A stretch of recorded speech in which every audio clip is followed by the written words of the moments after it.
निर्जला एकादशी का व्रत कथा। व्यास मुनि के पास जाकर भीमसेन ने पुकार की, एक मेरी पूज्य माता कुंती, वे पूज्य भ्राता युधिष्ठिर तथा अर्जुन, नकुल, सहदेव, द्रौपदी सहित एकादशी का व्रत करते हैं और मुझे भी शिक्षा देते हैं। तू अन्न मत खा, नरक में जाएगा। आप विचारिए मैं क्या करूं। 15 दिन के बाद एक एकादशी आ जाती है और हमारे घर में झगड़ा उत्पन्न हो जाता है। मेरे उदर में अग्नि का निवास है, उसे अन्न की आहुति न दूं तो चर्बी को चाट जाएगा। शरीर की रक्षा करना मनुष्य का परम धर्म है, अतः आप ऐसा उपाय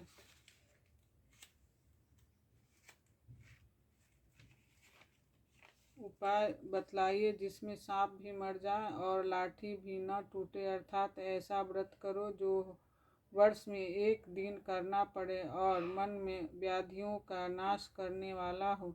24 एकादशियों को फल उसके करने से मिल जाए और मुझे स्वर्ग में संबंधियों के साथ ले जाए। व्यास जी बोले, ज्येष्ठ शुक्ल पक्ष की एकादशी का नाम निर्जला है।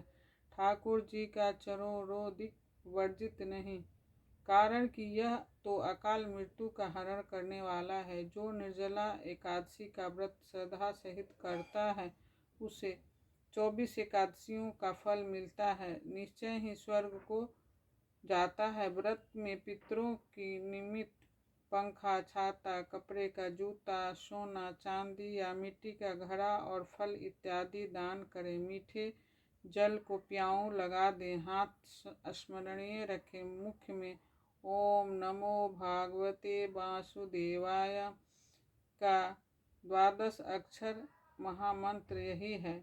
श्रीमद् भागवत पुराण का सार है। आप यदि फलहारी हो तो ध्रुव कृपथम मास की तपस्या के तुल उसके एक एक दिन के समान आपका फल हो गया। यदि आप पवन आहारी आज रह सको तो ध्रुव का 6वें मास की तपस्या के समान फल होगा। श्रद्धा को पूर्ण रखना, नास्तिक का संग न करना, दृष्टि में प्रेम का रस भरना, सबको वासुदेव का रूप समझकर नमस्कार करना, किसी के दिल की हिंसा न करना, आराध्य करने वाले का दोष क्षमा करना, क्रोध को अपराध करने वाले का दोष को क्षमा करना, क्रोध को त्याग करना, सत्य भाषण करना। जो हृदय में प्रभु की मूर्ति का ध्यान करते हैं और मुख में 12 अक्षर के मंत्र का ज्ञान करते हैं और पूर्ण फल को प्राप्त करते हैं।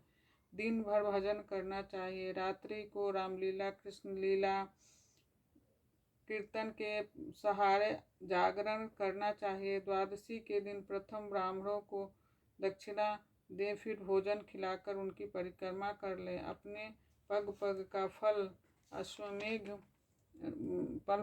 फल ब्राह्मणों से अश्वमेघ यज्ञ के समान हो, वर मांग ले। ऐसी श्रद्धा भक्ति से व्रत करने वाले को कल्याण प्राप्त होता है। जो प्राणी मात्र को वासुदेव की प्रतिमा समझता है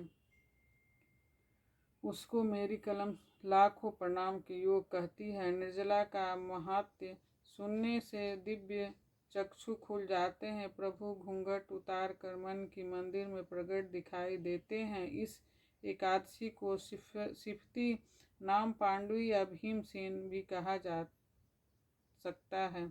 इस दिन सागर का फलहार करना चाहिए। ओम नमो भगवते वासुदेवाय नमः। कथा संपूर्ण हुआ।